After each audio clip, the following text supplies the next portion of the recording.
The day my family buried me, I was sitting 12,000 miles away in a hospital bed, staring at a television screen. My name is Ethan Carter. I was 38 years old. And according to every newspaper in America, I was dead. The anchor smiled politely as my picture appeared on the screen. Technology entrepreneur Ethan Carter, founder of Carter Robotics, tragically lost his life after his private helicopter disappeared over the Pacific Ocean. Family members held a memorial service today. I nearly dropped the remote. Because I hadn't boarded that helicopter. 3 days earlier, I had canceled my flight to Japan after suffering severe food poisoning during a business conference in Hawaii. My assistant booked me into a private clinic. My phone was destroyed after falling into the ocean while I was vomiting near the docks. Nobody could reach me. Only one person knew I was alive. Dr. Samuel Brooks. He promised to contact my office after I recovered. But someone intercepted every message. At first I believed it was just terrible luck. I was wrong. It was the beginning of the biggest betrayal of my life. My younger brother Ryan cried during my memorial. My sister Olivia fainted dramatically in front of reporters. My stepmother hugged everyone while wearing designer sunglasses worth more than most people's monthly salaries. Millions watched their heartbreaking speeches online. Not one tear was real. Because 24 hours after my death, Ryan became CEO. Olivia received control of my voting shares. And my stepmother inherited my house. Everything happened unbelievably fast. Almost like they had prepared for it. Dr. Brooks finally managed to borrow another doctor's satellite phone. He contacted an old friend of mine, Detective Marcus Hale. Marcus flew to Hawaii immediately. When he entered my hospital room, he looked like he'd seen a ghost. Ethan, you've got about 5 minutes before I explain why your family is committing corporate theft. Marcus placed a folder on my lap. Inside were legal documents, my death certificate, transfer papers, emergency board resolutions, bank authorizations. Everything had already been signed. There was only one problem. Several signatures were impossible. Someone had forged every document. Very professionally. Marcus leaned closer. It gets worse. He slid another photograph toward me. It showed Ryan standing inside my office, opening my private wall safe. Only 3 people knew that safe existed. Me, Ryan, and Dad. Dad had died 5 years earlier. Which meant Ryan had planned this long before the helicopter story. I returned to America secretly. No airport. No media. Marcus arranged everything. For 2 weeks I lived inside a small apartment owned by the FBI's financial crimes consultant. Every day we investigated. Every day the evidence became uglier. Ryan wasn't acting alone.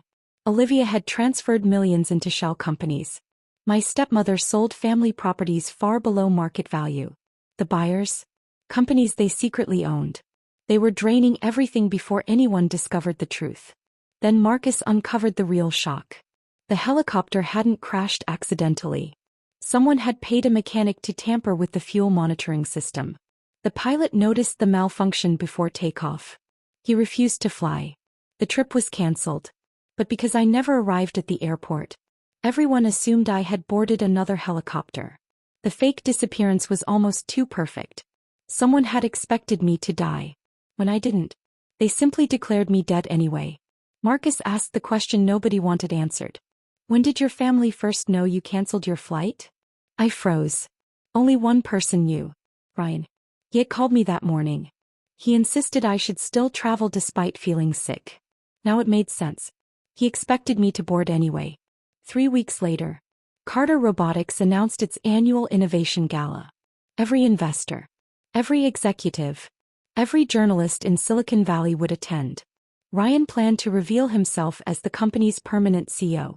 The ballroom glittered with crystal chandeliers. Champagne flowed freely. Ryan smiled confidently on stage. My brother built this company with passion.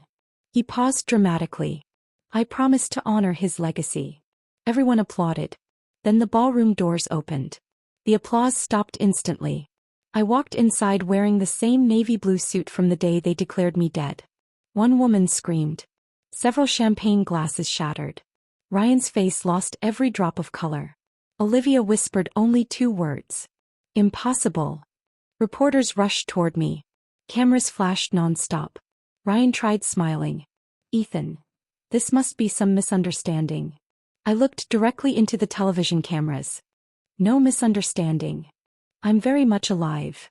Silence filled the ballroom. Then I asked one question. So, who signed my death certificate?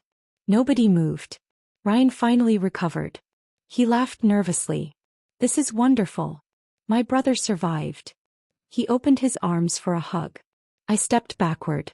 I don't hug people who steal $8 million. The room exploded with whispers. Investors began checking their phones. Board members looked horrified. Ryan's confident smile disappeared forever. Marcus entered through another door. This time he wasn't alone. Federal agents followed behind him. One carried evidence boxes. Another held financial records. Marcus addressed the crowd calmly. We are executing federal warrants regarding corporate fraud, identity theft, wire fraud, conspiracy, and forgery. Nobody spoke. Then agents walked directly toward Ryan. Olivia suddenly stood. You can't arrest him without proof. Marcus smiled. We have proof. A massive projector behind the stage turned on. Security footage appeared. Ryan opening my office safe. Olivia transferring company money overseas. My stepmother signing forged inheritance documents. Date after date. Transaction after transaction. The ballroom became completely silent. Ryan panicked. You planted this. Marcus shook his head. No. You recorded it yourselves. Ryan frowned. Marcus continued. You forgot your security system automatically backed up everything to an off-site cloud server. Ryan slowly sat down. He finally understood. Deleting office cameras hadn't deleted the backups. Then came the biggest twist. I walked toward the microphone. My father wasn't as trusting as everyone believed. The audience stared. He secretly suspected someone inside the family would eventually betray the company. I removed a small silver key from my pocket. My father created something called the Legacy Vault. Nobody knew what I meant. Until a lawyer entered carrying a sealed metal case. Inside was Dad's original handwritten letter. Along with years of private recordings, business journals, financial instructions, and one signed statement. Read. If Ethan is ever reported dead without independent verification, immediately freeze every family inheritance because I believe someone close to him is responsible. The lawyer looked at Ryan. Your father wrote this 7 years ago. Ryan collapsed into his chair. The Legacy Vault contained something else.